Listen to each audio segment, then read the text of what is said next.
I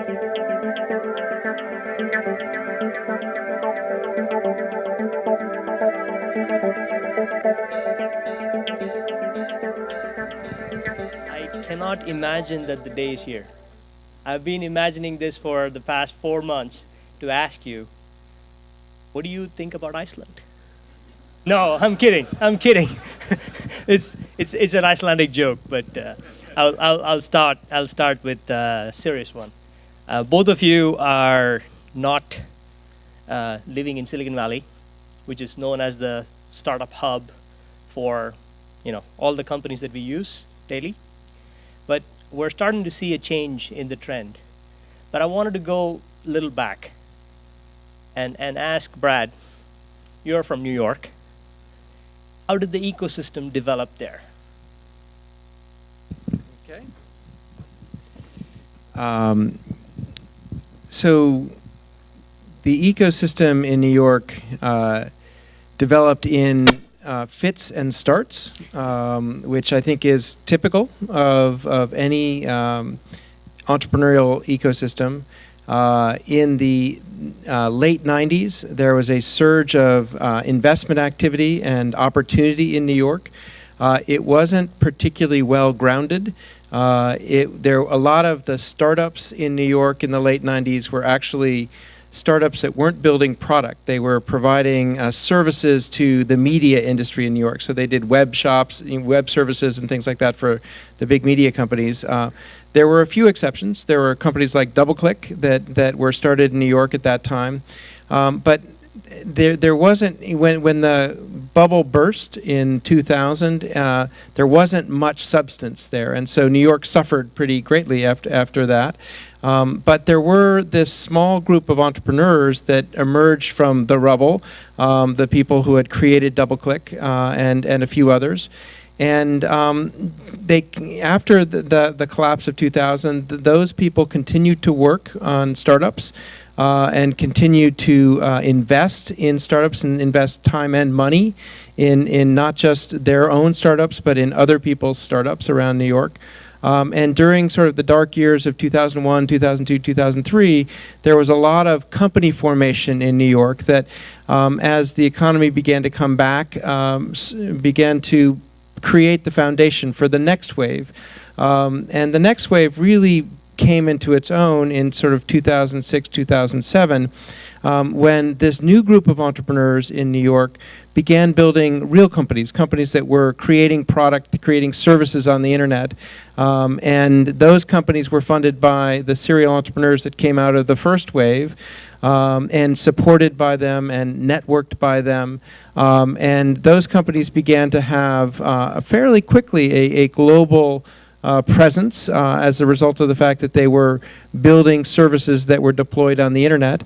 And that in turn began to attract attention to New York, additional investment to New York, immigration into New York from people who were either tech savvy or committed to building tech companies. And out of that came what we now see, which is, I guess in the US, the second largest center for venture capital investment. I've seen some maps that show 500 some venture-backed startups in New York now. There's sort of a heat map that shows a lot of activity in the Flatiron area where we're based, and then also in Brooklyn. And I think it's a very much more robust and sustainable ecosystem that we now have there. Okay, great. One element that I got out of the description you gave was, it was the entrepreneurs who created wealth, who continued to spend time, money, and effort to keep the ecosystem going.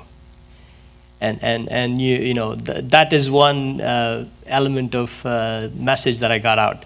But Brad Feld, you are not, again, from Silicon Valley. You live in Boulder, Colorado, and Boulder has become a big, hot startup hub now. Can you tell us a little bit about that journey? How did it happen? I mean, you've been there all the time, actually. Well, I haven't actually been there the whole time. I lived in Boston in the 1980s till the mid 1990s. I moved to Boulder in 1995.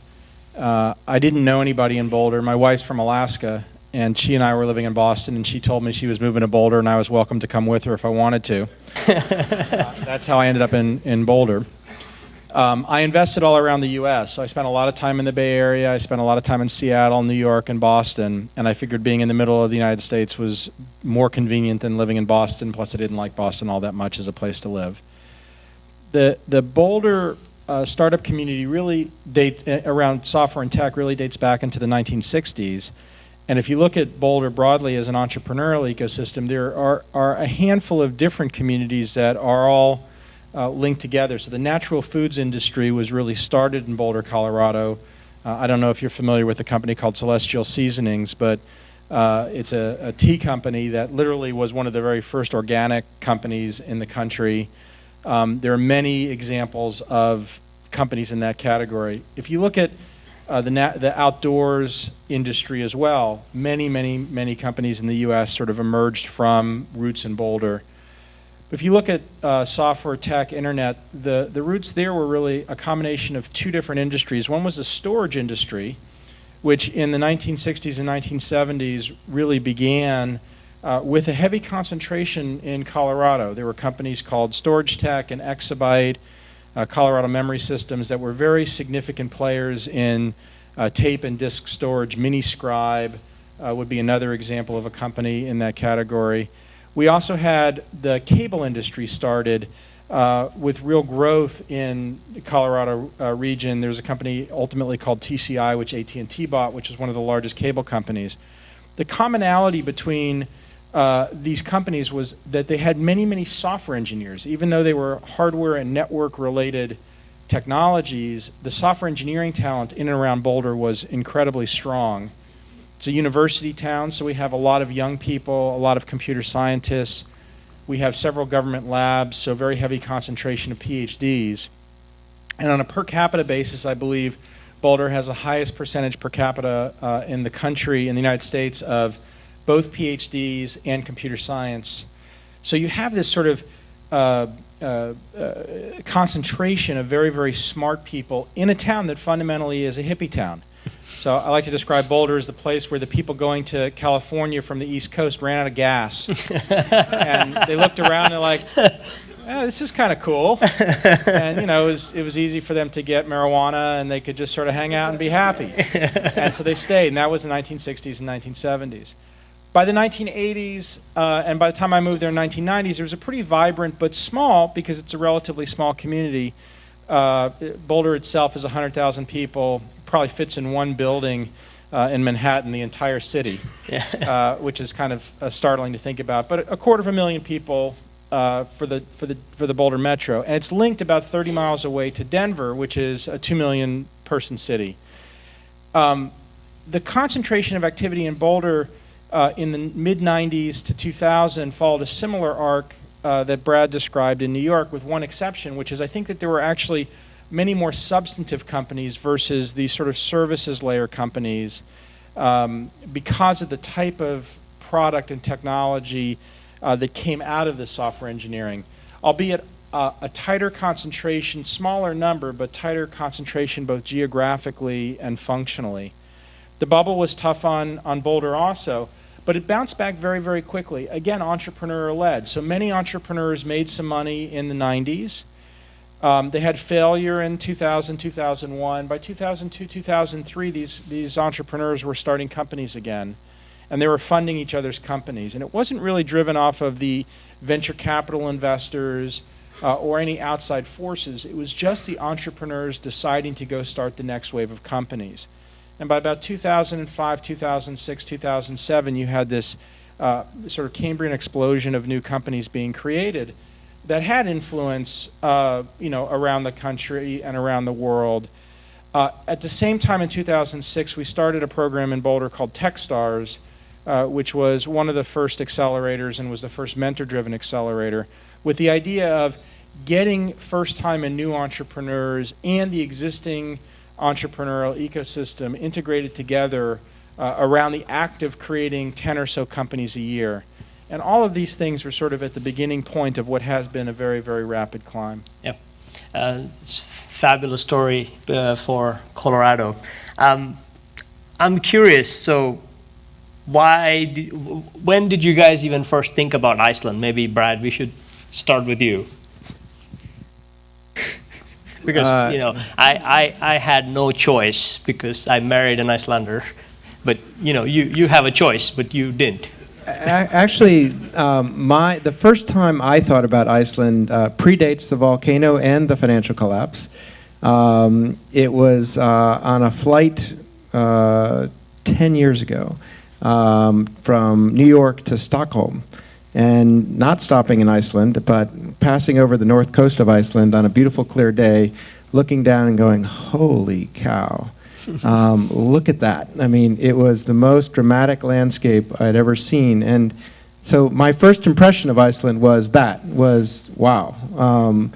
But I wasn't thinking at the time about Iceland as a hub for technology or innovation. I was just thinking about the geology of it at the moment.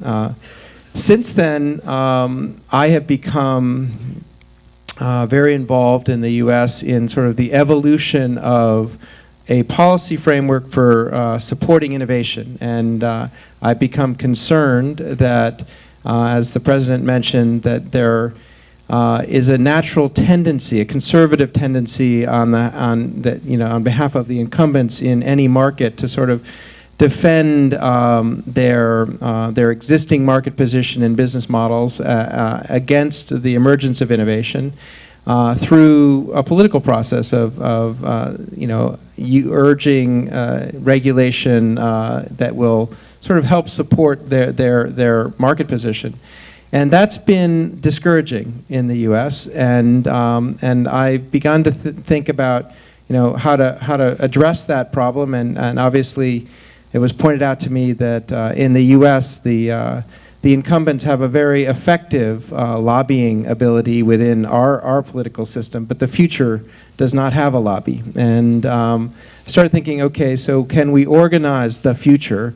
And that means organizing all of you people out there, and that's not easy because generally the future is working on creating stuff and innovating and not spending a lot of time thinking about the environment within which they're innovating. So, but we're doing that. We're doing that in the U.S. But I also started thinking about the degree to which there could be beacons in the world. There could be charter nodes or that interface with the internet in a way that is more conducive to innovation. And Iceland just pops up when you think that way. And it pops up for a number of the reasons that the president mentioned.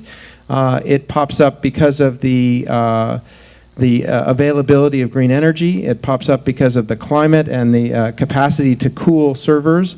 It pops up because of the nature of the population, the entrepreneurial nature of the population, the education of the population, and not just the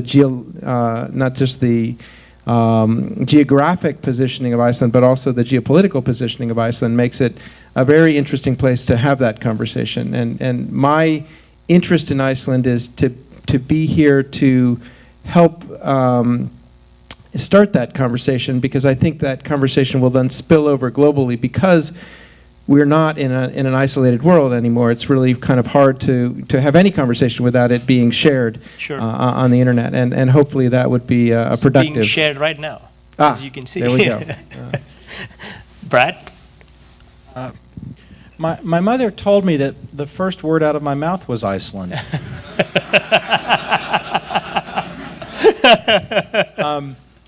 I first thought of Iceland because of a friend of mine who's in this room somewhere. Where's Isaac?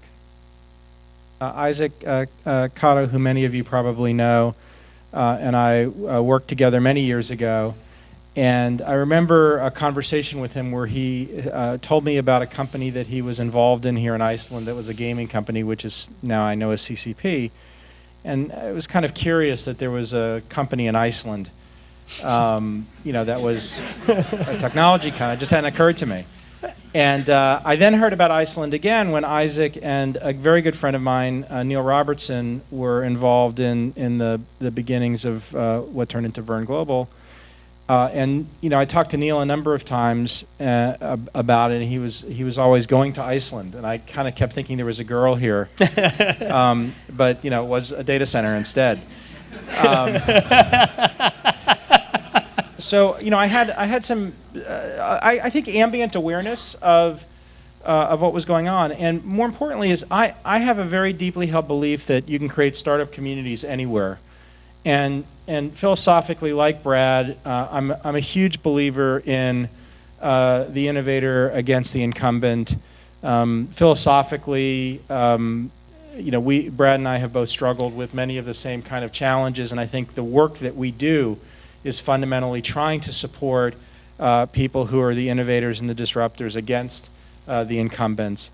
And I love the construct of creating startup communities in places that are not obvious for exactly that same reason. I spend a lot of time in Alaska, where my wife is from, and one of the things that I find powerful about being in Alaska is that everybody in Alaska has a story, and they're there for a reason, and they have a thing they're trying to do, and sometimes those things are inspiring, and sometimes they're not, but they're all very personal. And I just in the couple of days that I've been here, I've had the same kind of experience in many of the conversations that I've had with people, and I find that very, very powerful. So sort of this construct of Iceland as another place where over time you take the independent spirit of this country and do something dramatic with it that has, as Brad says, real impact on the future. I love the phrase organizing the future, and sort of trying to do something with it. It's very powerful. In terms of coming here, I had never really thought about coming here other than, maybe someday I'd go to Iceland, and this guy Bala sent me an email saying, I want to do this conference, will you come speak at the conference? And I don't remember what my response was, but it was probably something like, when is it? You said, nudge me. Yeah, nudge me, bother me, which he's very good at. For those of you that don't know what a nudge is, nudge, right? He continued. Sure most of them my sort of general rule of thumb is I'm interested and curious, because part of what informs the way I think about the world is to get exposed to lots of different people that are doing the same kinds of things I'm interested in, but in lots of different places. And so that was really what drove me to come here. Brilliant. So both of you see there's a fantastic opportunity in front of us, whether it's Iceland or anywhere in the world. But particularly for Iceland, if we take this long-term view, Brad, what would be the path that you would envision? Let's say you live in Iceland and you're thinking this path. What would be the kind of things you would be thinking of doing? Well, I'm going to repeat something I said on the bus this morning to the people that were trying to take a nap while I talked at them. I spent a lot of time thinking about the arc that Boulder's been on, for the last 40 or 50 years, the arc that, for example, Silicon Valley, which really is two startup communities, it's San Francisco and the peninsula. They're very different, but what that arc has been for a very long period of time. I spent a lot of time in Boston. I've been in and around New York. And when I step back and think about the commonality of what drives entrepreneurial community or startup community, I like to call them startup communities instead of entrepreneurial communities, because I think the word entrepreneur is starting to become overused. And it has not quite the right texture as a startup does. There are four commonalities, and they're very simple. The first is that the leadership of the startup community has to be entrepreneurs, period. So there are two categories of participants. There are leaders and there are feeders. And they're both very, very important. The leaders are the entrepreneurs. The feeders are everyone else: government, university, venture capitalists, big business, anybody who wants to engage. And the interesting thing is there's a very powerful relationship between these two, but the reason that the entrepreneurs have to be leaders is that you have to take a 20-plus year view. And almost everything else runs in cycles that are too short. Right? Government runs in shorter cycles, university runs in shorter cycles. Entrepreneurs can run in 20-plus year cycles. And I like to say 20 years, but think about it as long into the future as you can think. Rest of your working life. So, number one, the leaders are entrepreneurs. Number two, you have to take a 20-year view. Number three, you have to be inclusive of anyone who wants to engage in the startup community. It has to be very, very easy to show up and be welcome. And I'll tell you, I've shown up, I've been here for 2 days, I think you've had the same experience. This is a very easy place to feel welcome. So you're doing an awesome job at that. Make sure you're doing that with each other. If somebody is not successful at something, that's fine. Failure is something that you should wear with a badge of honor and you should learn from, not something that should be shunned. Right? Be inclusive no matter where people are in their cycle, wherever they are in their career. They're first-time entrepreneur, they're very experienced, or they're grumpy at the end of their career. They're all to be included. And then last is make sure you have a steady flow of new people into the system. Not just young people, new people. Always make sure that you're doing things to engage folks. And I'd layer on top of that, you have a very, very powerful phenomena on the feeder side here. It was great the last 2 days to be exposed to your president, who I think is awesome. Just awesome. I mean, it's the second time I've heard you stand up and talk extemporaneously about innovation and entrepreneurship, and both be coherent and meaningful, which is, in my experience, unique for somebody from government. Fabulous. And, I'd say the same thing about our ambassador. I mean, so clear thinking in terms of not just innovation and entrepreneurship, but how it relates to this country. I was at the university. I've spent some time talking to a few people at the University of Reykjavik. You've got great people who are thinking forward about this idea of innovation, and that's so incredibly powerful. And that's linked into the leadership, which is all of y'all. And I really encourage you to make a commitment to this place if you want to be a leader for a long period of time, because that's what makes a difference. Brad? So I really like the leaders and feeders model. It's interestingly, there's a real parallel between the situation here in Iceland and the situation in New York. After the financial collapse in New York, I said in New York, actually, the financial collapse in New York. There was one there too. In 2008, the government of the city of New York came to us and a number of other technology investors and people in the technology community and said, we really believe that the financial market is never going to come back quite the way it was, and we need to replace that tax base. And we believe that the way we're going to replace that tax base is going to be with entrepreneurship and technology. And so they said, give us a roadmap, tell us what to do. And they were really frustrated with our answer because our answer was, don't do anything. And the reason for that is that it is very difficult, for many of the reasons that Brad mentioned, for a government to actually proactively create entrepreneurship. And a lot of the efforts, very well intentioned, but in actually kind of subvert the effort because they corrupt some of the incentives when there are tax incentives and government controlled funds and things like that are competing in the marketplace.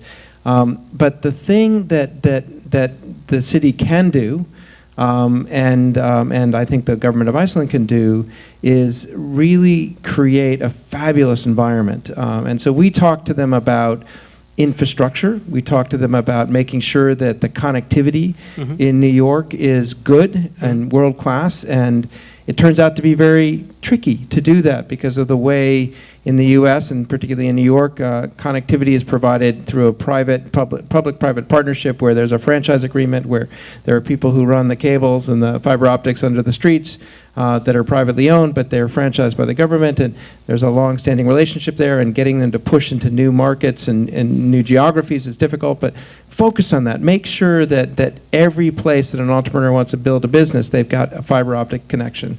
And this place is connected, fiber optic. I'm right. Right here? Yeah, I think so. So we also talked about, so that's an infrastructure investment that's a really wonderful role for government to whether it's done in a private-public partnership or whether it's done directly, get that infrastructure in place. And then, work on the quality of life. And so things like parks and the arts and create, make it a wonderful place to be. And you'll naturally find entrepreneurs coming to you. There's something unique about this current wave of entrepreneurship, and that is that it's happening not at the infrastructure layer. We're not there's a lot of innovation taking place in chips and bits and routers and that core infrastructure.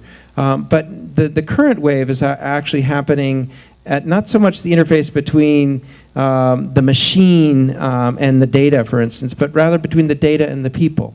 And so it's interesting. Brad mentioned that it's very different. The city of San Francisco and Silicon Valley are very different. Silicon Valley was a fabulous laboratory and hotbed of innovation around the infrastructure. But as the opportunity moved to the applications layer and to the relationship between the network and people, the entrepreneurs moved to the city. And if you look at our portfolio around the world, we have investments in Berlin, in London, in New York, in San Francisco. These are cultured urban centers that attract a kind of person who's actually interested in people. And I think that Reykjavik has that opportunity, and I think that the investment that's been made in the Opera House and in the other cultural amenities will actually work really well to help attract people. Great. So maybe final question, because we're running on time. So there are lots of young entrepreneurs. We got to all your questions, right? Yeah. Yeah. I saw this. Bala had a list like of 400 questions we were going to be asked. So. We don't have that much time. That's fine. But you answered most of it. There are lots of young entrepreneurs in this room today, and most of them are starting out new. Some of them have gone through the path before. So what's your quintessential advice for a young startup getting out of Iceland? What do you think that should inspire them? What do you think should happen for them to continue to pursue this tumultuous path? Because I'm sure you know what it is. Yeah. So let me answer with two different comments. One will be specific, and then I want to give you a more general one that came out of a conversation I had with somebody last night that I wrote a blog post about this morning. The specific is, when I look at the companies that I've been an investor in and the entrepreneurs I've worked with over the last 25, 30 years, and I look at what has been the greatest successes. And when I say greatest successes, I don't necessarily only mean the greatest financial successes. So I'm going to define success more broadly than just financial. Those were people who were working on something they were obsessed with. They were totally, completely obsessed with the product they were creating. And I've come to believe, when I first started doing investing about a little bit less than 20 years ago, there was sort of lots of conversation about team and market size and product and opportunity and total available market and technology defensibility and all this stuff. And I've come to conclude, when I look back, that the people who were obsessed with their product from the beginning of the arc of their business were the ones who created the most success. And that's it. And everything else is kind of blurry noise. And there's lots of reasons for that, and I could spend a lot of time talking about that. But that would be the advice. If you are not obsessed with the product you are working on, step back and think about how you're spending time. And that leads to the second point. We were talking last night, I can't remember the name of the person I was talking to, I was sitting next to. We were talking about what it takes to create a fulfilling life. So, we'd had a lot of wine, and the conversation goes to where it goes.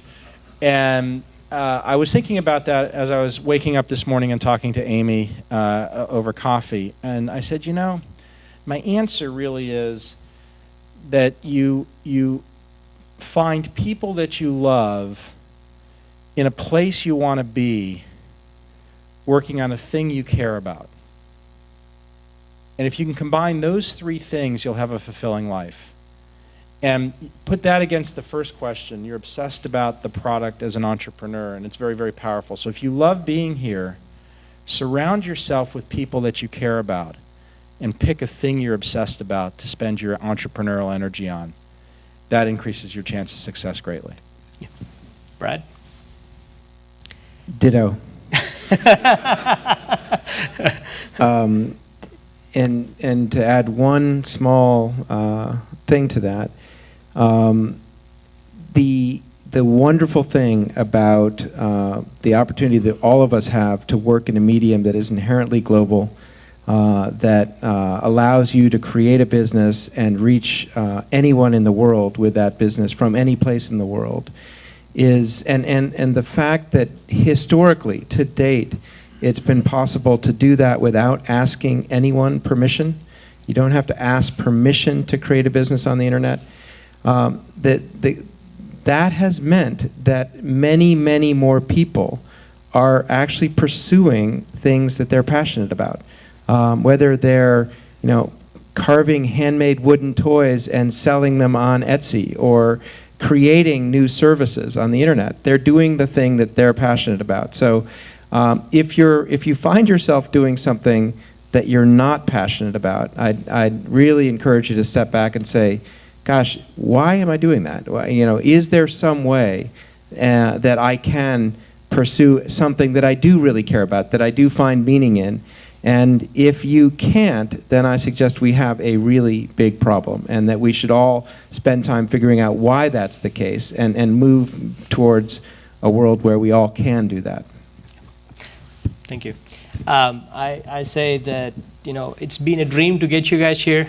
And I feel very strongly about building relationships and connecting people. And I think you guys have done a fantastic job for the last couple of days. I couldn't have asked for more. So I just want to say thank you. It's been great. Yeah, thank you.